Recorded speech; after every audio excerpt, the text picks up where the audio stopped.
Pengertian resiko usaha. Menurut para ahli, yang pertama yaitu menurut Arthur William dan Richard M.H. yaitu risiko usaha merupakan suatu variasi dari hasil-hasil yang dapat terjadi selama periode tertentu.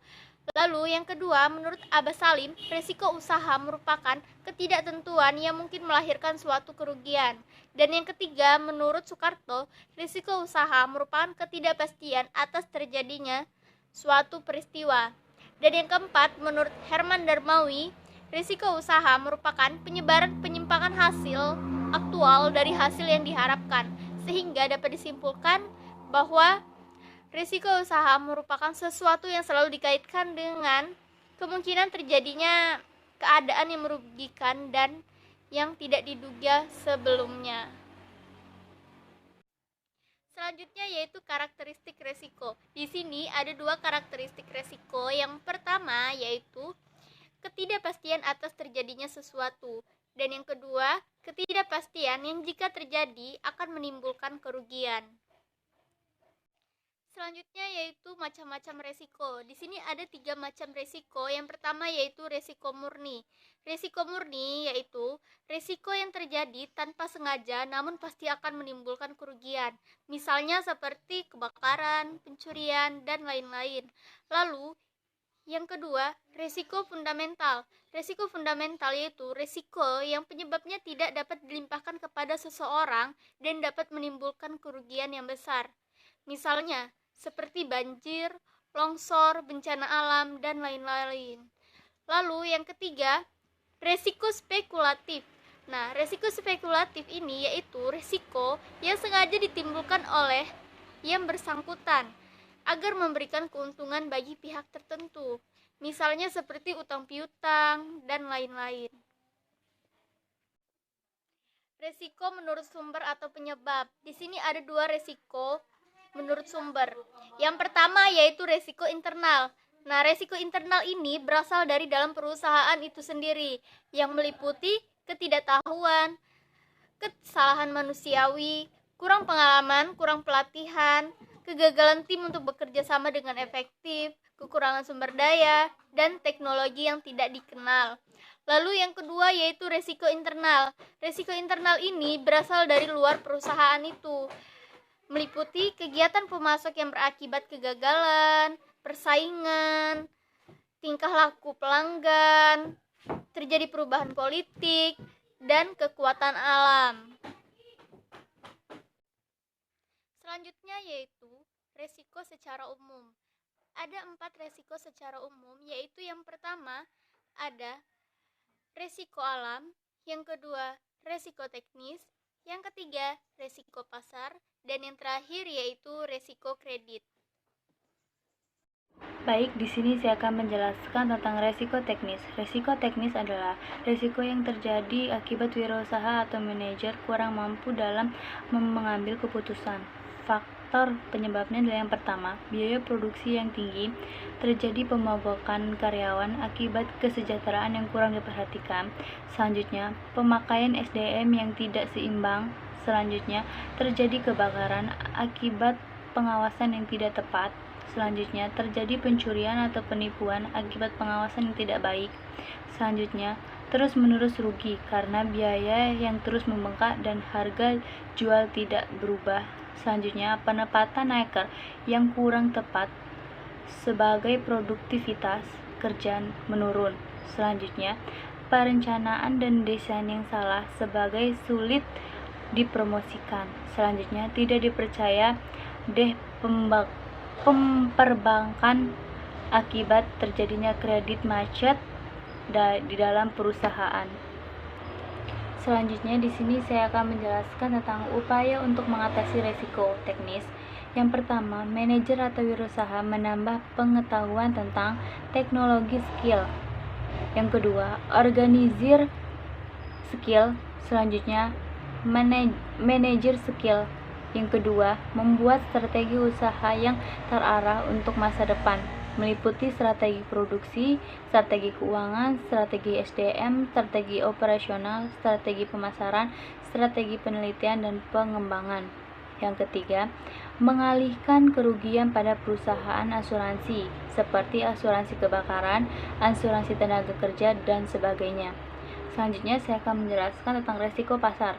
Resiko pasar adalah resiko yang terjadi akibat produk yang dihasilkan kurang laku atau tidak laku di pasaran. Faktor penyebabnya yang pertama, dalam mengidentifikasi pasar. Yang kedua, kesalahan dalam mengetahui kebutuhan pelanggan pada pasar yang dipilih.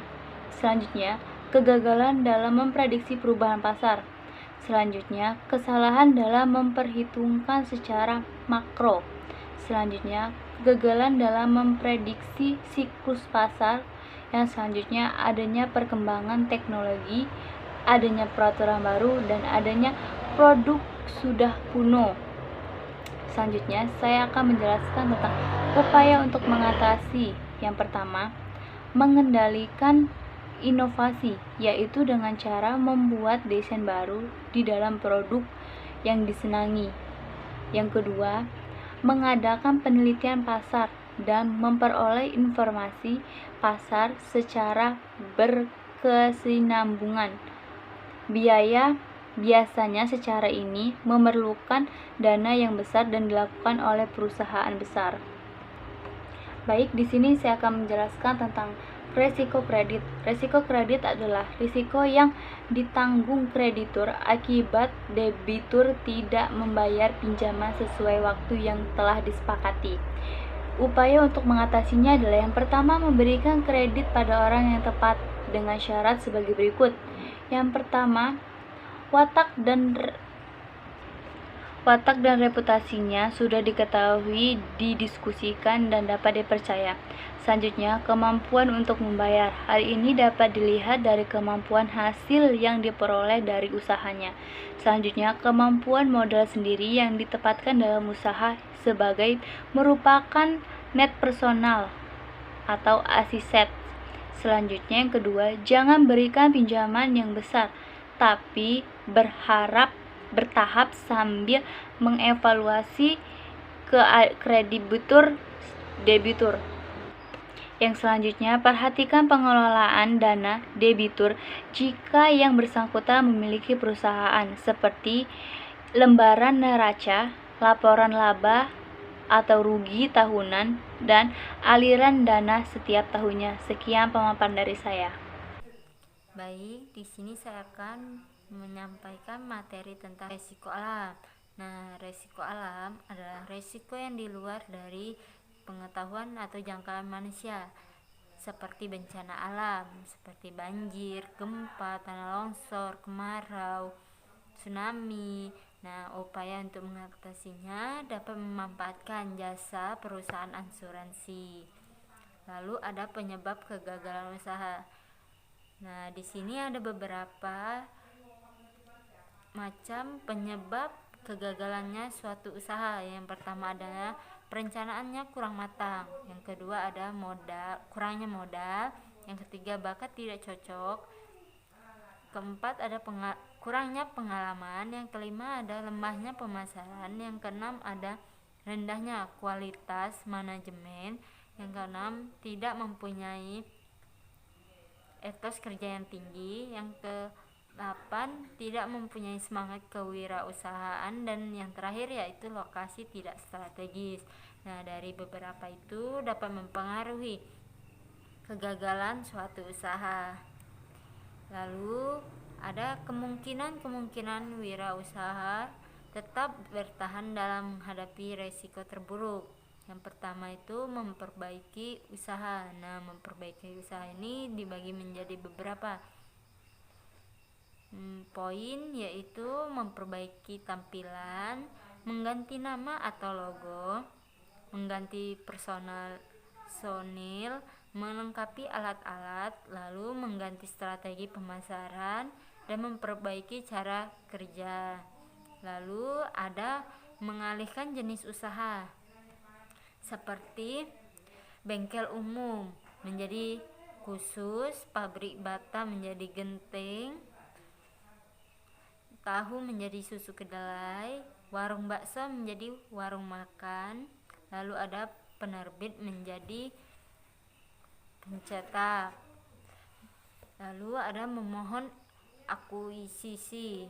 Nah, meminta PHK lain untuk membeli sebagian besar saham dengan konsekuensi otoritas pengendalian usaha akan beralih ke pihak lainnya. Lalu ada pindah alamat. Nah, seperti usaha tidak berhasil karena faktor tempat yang kurang strategis atau dekatnya dengan usaha yang sejenis yang lebih besar. Lalu mencari investor. Mencari orang yang memiliki dana untuk menginvestasi uangnya dengan kompensasi tertentu dengan bagi hasil. Lalu ada prosedur analisis usaha, meliputi tujuan dan sasaran resiko usaha. Kedua, ada meneliti alternatif resiko usaha. Yang ketiga ada pengumpulan informasi resiko usaha. Yang keempat, perencanaan dan pelaksanaan alternatif. Yang kelima adalah taksiran resiko usaha.